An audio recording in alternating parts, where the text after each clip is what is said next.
Once upon a time, in a small village surrounded by thick forests, there lived a young man named Tund. Tund was known for being playful, sometimes too playful. He would often joke about things that the elders of the village said were sacred or serious. One evening, Tund and his friends were playing a game of hide-and-seek near the village cemetery. The sun was setting, and the orange glow painted the sky, but the cemetery was dark and silent. Tund's friends warned him not to go too close to the graves. "Don't mess around there," one of his friends, Sola, whispered. "The spirits don't like it." But Tund laughed and shrugged. "Spirits? That's just a story to scare children," he said boldly. He wanted to prove he wasn't afraid of anything. As the game went on, Tund felt the need to relieve himself. Instead of walking a little farther into the bush, he chose a grave nearby. The grave was old, with moss growing on the tombstone, and it had an eerie silence around it.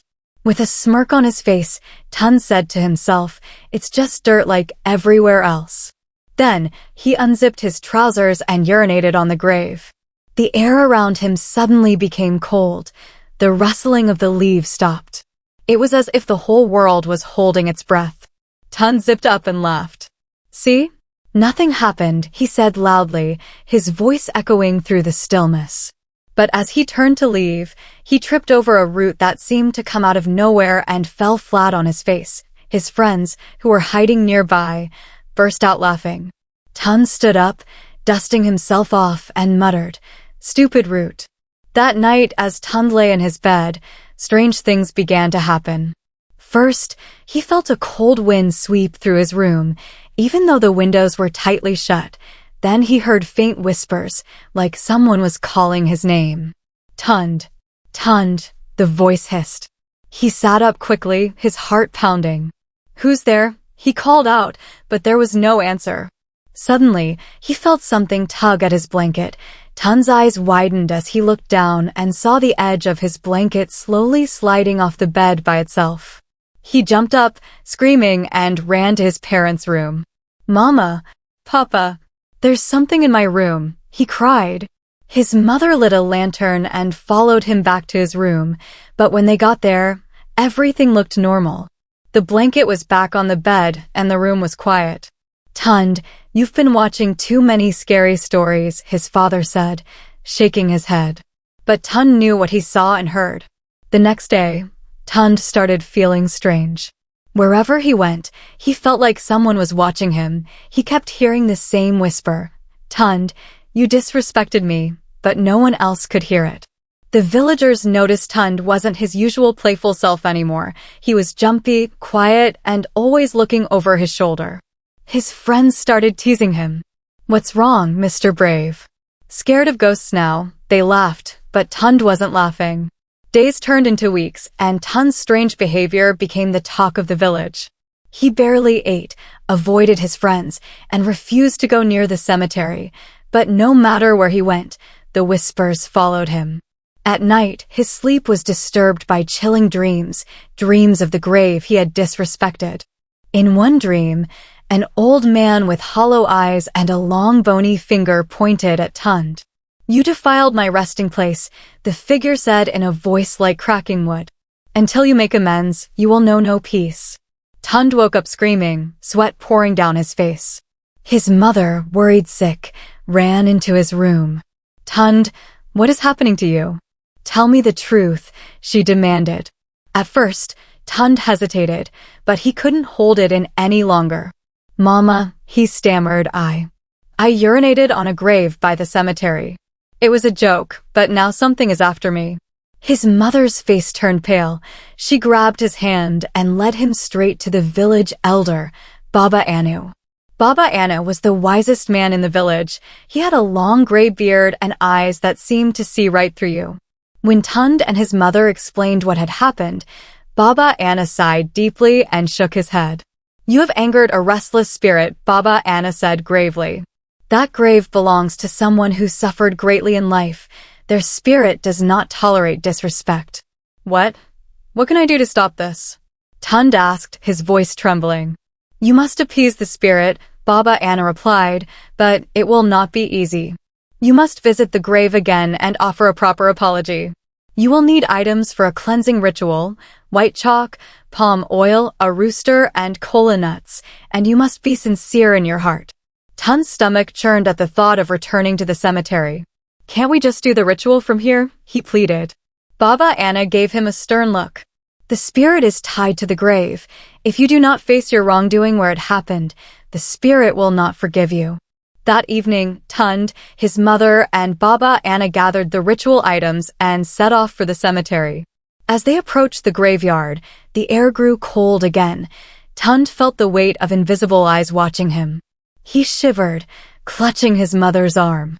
When they reached the grave, Baba Anna drew a white chalk circle around it and placed the items carefully on the tombstone. Kneel, Tund, Baba Anna instructed. Speak to the spirit. Apologize for what you have done. Tund's knees wobbled as he knelt before the grave. His voice cracked as he said, I am sorry. I didn't mean to disrespect you. Please forgive me and leave me in peace. For a moment, nothing happened. Then, the wind picked up, howling through the trees.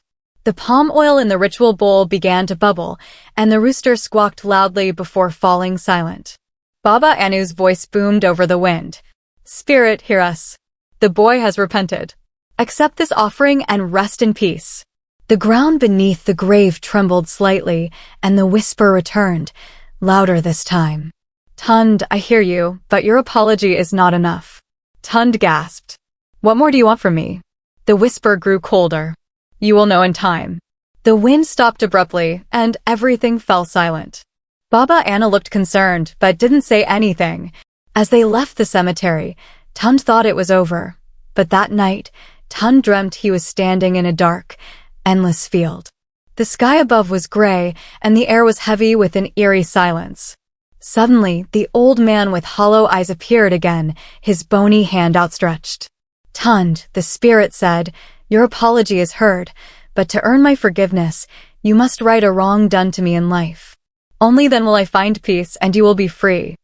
Trembling, Tund asked, What wrong? What do you want me to do? The spirit's face contorted in pain as it spoke. When I was alive, I was betrayed by someone I trusted, and I died with a burden on my soul. You must find the truth of my story and bring justice to my name. Only then will my torment end. Before Tund could ask more questions, he woke up gasping for air. His room was freezing, though it was the middle of the dry season. The whispers were gone, but his heart was pounding. The next morning, Tund went back to Bararaon and told him about the dream. The elder nodded knowingly. The spirit's pain binds it to this world. You must uncover its story and do what it asks. But be careful, Tund. Spirits can be tricky. You must ensure you truly bring justice, not vengeance. How will I even find out what happened? Tund asked, his voice shaky. I don't even know whose grave it is. Bararaon handed Tund a small, weathered notebook. This belonged to the village's first gravedigger. It has records of everyone buried in the cemetery. Find the name on the grave and start your search there. Reluctantly, Tund flipped through the brittle pages until he found a name that matched the grave he had disrespected, Adekanle. Tund didn't recognize the name, but Bararaon did. Adekanle was a man who lived in this village many years ago, the elder explained. He was kind, but some say he had enemies, people who were jealous of his wealth and influence. One day he disappeared, and weeks later, his body was found in the forest. No one knows who killed him, but there were whispers of foul play. Tund felt a chill run down his spine. So I have to find out who killed him? How am I supposed to do that? The spirit believes you can, Bararaon said firmly. Start by talking to the oldest villagers. They may remember something that can help you. With a heavy heart, Tund began his quest. He visited the homes of the village elders, asking them what they knew about Adekan. Most of them were hesitant to talk, warning him not to stir up old wounds. But one old woman, Mama Shade, finally agreed to tell him what she knew. Adekan was a good man, she said, her voice trembling with age, but he was too trusting. There was a man, his closest friend, who envied him. Some say that friend had a hand in his death, but no one could prove it. Who was the friend? Tund asked, leaning in closer. Mama Shade's eyes darted around nervously, as if afraid someone might overhear. Alyamide Bear, she whispered. Tund's heart sank. Alyamide Bear was one of the most respected elders in the village. If he was involved, this task was going to be much harder than Tund had imagined. That night, as Tund prepared to sleep, he felt a presence in his room again. This time, it wasn't cold or frightening. It was as though someone was silently urging him forward, guiding him to uncover the truth. But the closer Tund got to the truth, the more the weight of the task ahead made him feel small. He knew he couldn't stop now. The next morning, he decided to approach Alyamide cautiously. He went to the elder's compound, pretending to seek advice on a personal matter. Alyamide, a tall man with a booming voice and sharp eyes, welcomed Tund with a smile. Young Tund, what brings you to my humble home? Alyamide asked, gesturing for Tund to sit on a wooden stool. Tund cleared his throat. Baba, I've been hearing stories about the past, about people who lived in the village long ago. One name keeps coming up, Ada. Do you remember him? At the mention of the name, Alyamide's expression changed ever so slightly. It was quick, just a flicker of discomfort, but Tund noticed it. Ada? Alyamide said, leaning back. Yes, I remember him. He was a good man, kind and generous. Why do you ask about him? Tund hesitated, choosing his words carefully.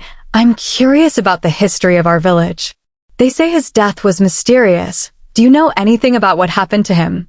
Alyamide's face grew serious and his voice lowered.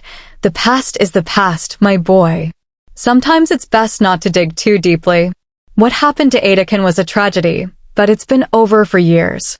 Tund nodded, pretending to accept the answer, but his instincts told him Alyamide was hiding something. That evening, Tund returned to Barara and told him about the conversation. The elder stroked his beard thoughtfully. Alyamide knows more than he's letting on. You'll need to find another way to uncover the truth. But how? Tund asked, frustration creeping into his voice. He won't just tell me. Barara handed him a small pouch filled with herbs. This will help you dream clearly tonight. Spirits often reveal what they cannot say aloud when you are in their world. Reluctantly, Tund took the pouch. That night, he placed it under his pillow and fell into a restless sleep. In his dream, Tund found himself standing in the village square. It was night, but the square was lit by a strange blue glow. Suddenly, Adakin's spirit appeared before him, looking more human than ghostly this time. You're close, Tund, the spirit said, his voice steady but filled with sorrow. Alyamide betrayed me. He was like a brother to me, but his envy led him to poison my food during a celebration. Tund's eyes widened. He poisoned you? But why? Adakin's face darkened. He wanted my land and my wealth. After I died, he spread lies about me, claiming I was cursed. My family was shamed, and he took everything I owned. Tund clenched his fists. Then he must be exposed. Adakin shook his head. You must tread carefully. Alyamide is powerful, and his influence runs deep. If you confront him without proof, he will turn the village against you. The spirit began to fade, his voice echoing as he disappeared. Find the ledger hidden in his house. It will reveal the truth. Tund woke up in a cold sweat, his heart racing. He had no idea how he was going to sneak into Alyamide's house, but he knew the ledger was the key to solving the mystery. The next day, Tund began watching Alyamide's compound from a distance, looking for an opportunity. Late that night, when the village was quiet and Alyamide's lamps were out, Tund crept into the compound. His heart pounded as he searched the elder's study, careful not to make a sound. After what felt like hours, he found a small locked chest tucked away under a pile of old mats. Using a knife, he pried it open and discovered a dusty ledger inside. Flipping through its pages, Tund's blood ran cold. The ledger detailed Alyamide's schemes, how he had poisoned Adakin, forged documents to claim his land, and bribed others to keep silent. But before Tund could celebrate his discovery, he heard a loud creak behind him. He froze, clutching the ledger tightly. What do you think you're doing, boy? A deep voice boomed. Tund turned slowly to see Alumide standing in the doorway, his eyes blazing with fury. Tund's hands trembled as he clutched the ledger tightly against his chest. Alumide's silhouette loomed larger as he stepped closer, the dim light from the doorway casting long shadows across his face. "What are you doing with that?" Alumide's voice was cold and sharp, like a blade cutting through the silence. Tund swallowed hard, trying to summon courage. I know the truth, Baba Alumide, he stammered. "This ledger, it holds everything. You betrayed Adakan, you poisoned him and stole everything he had." Alumide's expression darkened further, and for a moment Tund thought the elder might strike him, but instead, Alumide let out a low, bitter laugh. "You think anyone will believe a boy like you over me? I've built this village with my hands. My name carries respect. What do you have?" "Nothing." Tund's mind raced. He knew Alumide was right. His word alone wouldn't be enough to convince the villagers. But the ledger was proof, and he couldn't let it go. "You might be respected now," Tund said, his voice trembling but determined. "But the truth always finds a way. I'll make sure everyone sees this." Alumide's face twisted in anger. "You're not going anywhere with that, boy," he growled, lunging toward Tund. Instinct took over, and Tund darted past him, clutching the ledger as he ran. His feet barely touched the ground as he bolted out of the compound and into the night. He didn't dare look back, but he could hear Alumide shouting behind him. "Stop him. Someone stop that boy." Tund's heart pounded in his chest as he zigzagged through the village, avoiding the main paths. The shadows of trees seemed to reach out for him, and every rustle of leaves made him jump. He didn't stop running until he reached Bararaon's hut. He banged on the door frantically. "Bararaon, open up, please." The elder opened the door, his face creased with worry. "Tund, what's happened?" Tund stumbled inside, breathless, and thrust the ledger into Bararaon's hands. "This is it. This is the proof. Alumide killed Adakan and stole everything." Bararaon's eyes widened as he flipped through the ledger. He nodded grimly. "This is powerful evidence, Tund, but you must understand, exposing Alumide will not be easy. His power runs deep, and there will be those who will try to silence you." "What do we do, Baba?" Tund asked, desperation in his voice. "The spirit won't rest until justice is done." Bararaon thought for a moment, then said, "We need the support of the villagers. If they see this ledger and hear the truth, they will stand with you, but it must be done carefully. Alumide is dangerous when cornered." The next day, Bararaon gathered the village elders and some respected members of the community under the guise of an important meeting. Tund stood nervously by his side, the ledger hidden in a cloth bag. The crowd murmured with curiosity, wondering what the meeting was about. When everyone was seated, Bararaon stepped forward. "My people," he began, "we are here to uncover a grave injustice that has lingered in our village for many years." The crowd fell silent as Bararaon explained the story of Adakan, his kindness, his mysterious death, and the whispers of betrayal that had followed. Then he turned to Tund.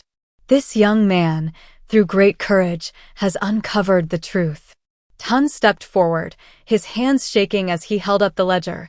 "This book," he said, "proves that Alumide Bear is responsible for Adakan's death. He poisoned him, stole his land, and lied to all of you." Gasps and murmurs rippled through the crowd. Alumide, who had come to the meeting unsuspectingly, shot to his feet. "This is nonsense," he shouted. "That boy is lying. He's trying to ruin me." But Bararaon held up a hand. "We will let the ledger speak for itself." As Bararaon read aloud the entries detailing Alumide's crimes, the crowd's disbelief turned to outrage. Some villagers began to shout, demanding answers from Alumide, while others looked at him with disgust, realizing the man they respected had built his wealth on lies and betrayal. Alumide's face twisted in panic. "You don't understand," he yelled. "I did what I had to do. Adakan was weak. He didn't deserve what he had."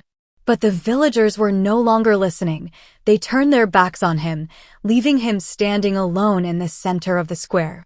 As the crowd dispersed, Bararaon placed a hand on Tund's shoulder. "You've done well, Tund. The spirit will be at peace now. That night, as Tund lay in bed, he felt a calmness he hadn't known in weeks. In his dreams, Atakan's spirit appeared one last time. This time, he looked at peace. "Thank you, Tund," the spirit said with a gentle smile. "Because of you, I can rest. May your courage bring you blessings." And with that, the spirit faded into the light, leaving Tund with a newfound sense of strength and purpose. The villagers confronted Olumide about his crimes. Stripped of his respect and influence, he was banished from the village, a fate worse than death for a man so proud. His wealth and lands were redistributed to those who had been wronged, and Atakan's name was cleared, his family finally able to walk with their heads held high. Tund became a hero in the village. Though he had been afraid, he had faced his fear and stood up for the truth. Baraon praised him, saying, "It takes great courage to right a wrong, especially when the stakes are high." The grave that Tund had disrespected now became a place of honor.